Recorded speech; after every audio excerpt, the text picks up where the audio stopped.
Europe 1. C'est Hélène Terzan qui appuie sur la télécommande. Hélène, vous nous conseillez de regarder la nouvelle série de France 2, Speakerine. Oui, alors on est en juillet 1962. Le poste de télé entre dans les foyers, encore en noir et blanc. Et c'est une Speakerine donc qui annonce les programmes. Dans la série, ce n'est pas Catherine Langeais ni Denise Fabre. La Speakerine vedette de la RTF, cette fois, c'est Christine Beauval, alias Marie Gillin. Antenne. Mesdames, Mesdemoiselles, Messieurs, c'est un plaisir de vous retrouver pour vous présenter le programme de la soirée. Après votre rendez-vous avec les actualités, nous vous proposons un nouveau numéro de notre émission La vie en chanson. Alors là où cette série est intéressante, c'est d'abord parce qu'elle décrit très bien les prémices de l'émancipation de la femme. Avec son look à la Jackie Kennedy, Christine, la Speakerine, veut sortir de son rôle de potiche. Elle veut plus de responsabilité, elle veut créer sa propre émission et tout ça à une époque où, on le rappelle, les femmes n'ont pas encore le droit d'avoir leur propre compte en banque, ne peuvent pas travailler sans l'accord de leur mari.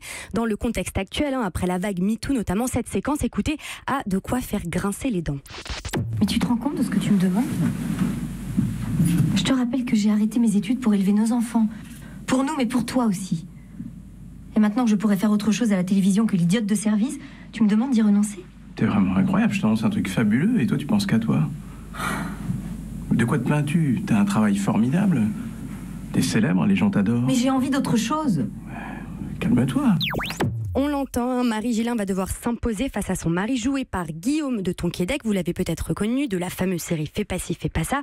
Son mari qui est aussi son supérieur hiérarchique. Il est le directeur de l'information de la RTF et fidèle gaulliste. Et oui, Hélène, parce que Speakerine, c'est aussi un très bon polar politique. Oui, un thriller avec en toile de fond la guerre d'Algérie et l'OAS, cette organisation armée contre l'indépendance de l'Algérie. Et à cette époque, la RTF, qui est la seule et unique chaîne de télé française, est aux mains de l'État.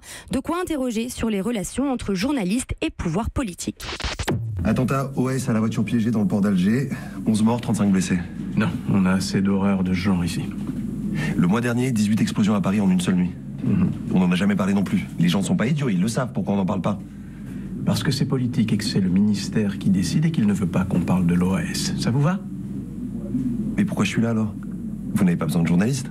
Demandez à l'Élysée de nous envoyer directement les titres du journal. Alors, il y a Emmanuel qui me glisse qu'on dit que c'est un peu le Mad Men à la française, mais moi je sais pas ce que c'est que Mad Men, donc vous allez nous expliquer. Mais oui, là où, vous avez raison, là où on retrouve des accents de la série américaine Mad Men, c'est dans l'esthétique des 60s, les costumes, les décors qui sont très bien faits, mais peut-être moins dans la puissance de l'intrigue. En tout cas, pour l'instant, France 2 a commandé une saison de 6 épisodes et ce sont les 2 premiers que l'on peut voir ce soir sur France 2. Europe 1.